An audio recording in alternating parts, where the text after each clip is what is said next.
2.200 millones de euros, dijo el Lehendakari, que se habían gastado en ayudas directas y partidas presupuestarias diversas.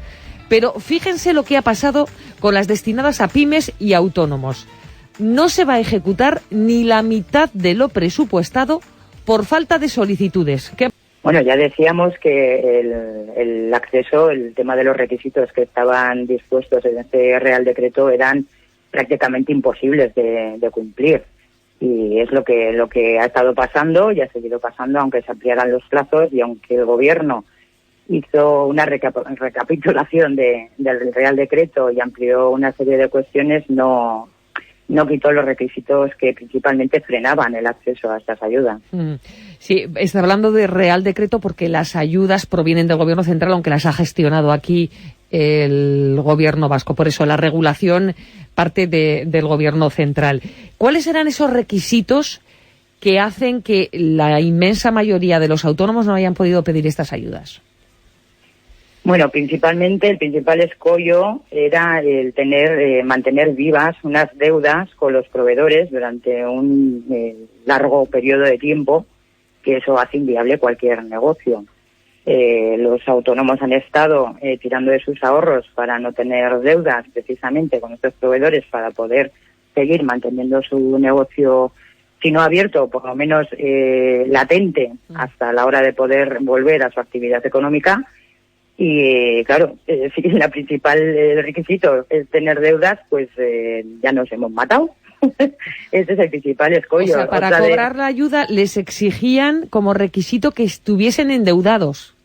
Eso es. Y endeudados con proveedores, no con la administración. Es decir, estar al corriente de pago tanto con Hacienda como con Seguridad Social, pero mantener deudas vivas con los proveedores, lo cual es totalmente inviable, claro, para un pequeño negocio, para un pequeño autónomo, vamos a decir, eso es inviable. No podemos hablar de la misma capacidad de endeudamiento que puede tener una gran empresa que un autónomo, eso es así de claro.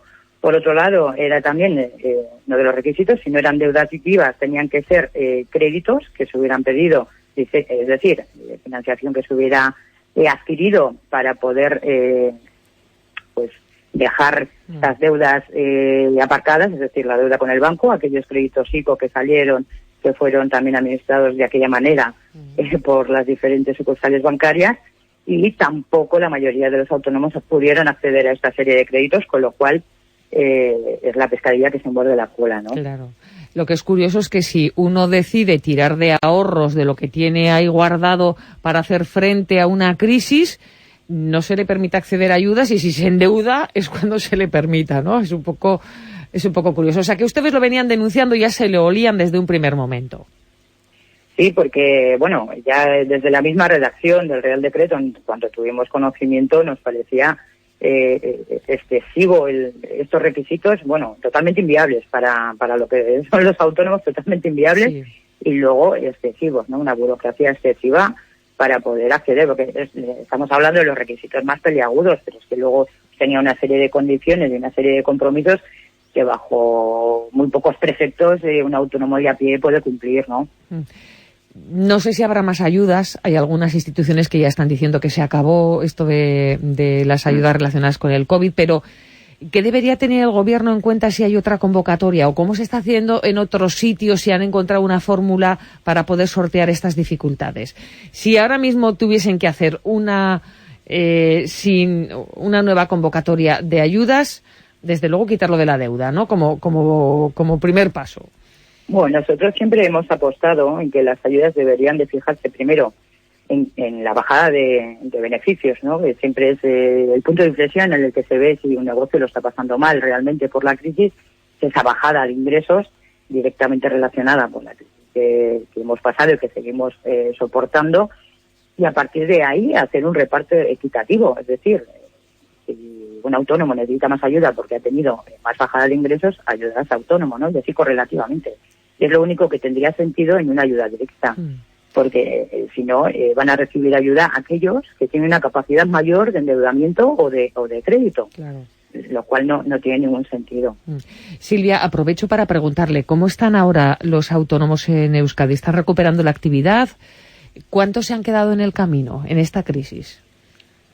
Bueno, todavía estamos esperando los últimos datos de este mes. Aquí en el País Vasco hemos perdido cerca de 2.000 autónomos.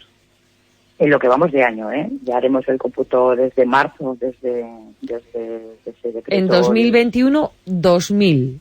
2.000 autónomos. Sí. Estamos esperando el dato de noviembre, porque también es verdad que en noviembre sí que se ha visto una mayor actividad. Veremos por sectores también, pero, por ejemplo, pues sabemos que en educación sí que ha crecido, en turismo sabemos que ha crecido, en hostelería parece que se ha recuperado bastante.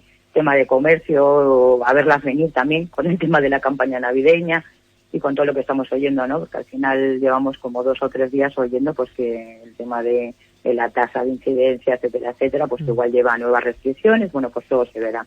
Entonces, con mucho tiento, la verdad que con mucho tiento hay que ver todo ¿Estos 2.000 autónomos en qué sectores se han perdido entonces? Pues principalmente en hostelería y en comercio. Sí. Hostelería y comercio, lo que desde el principio de la pandemia ha sido los principales damnificados, efectivamente. Sí. Pues ánimo, Silvia, estamos atentos a cuando den ustedes las cifras de cómo está yendo, pero nos quedamos con esa cifra de 2.000 autónomos este año.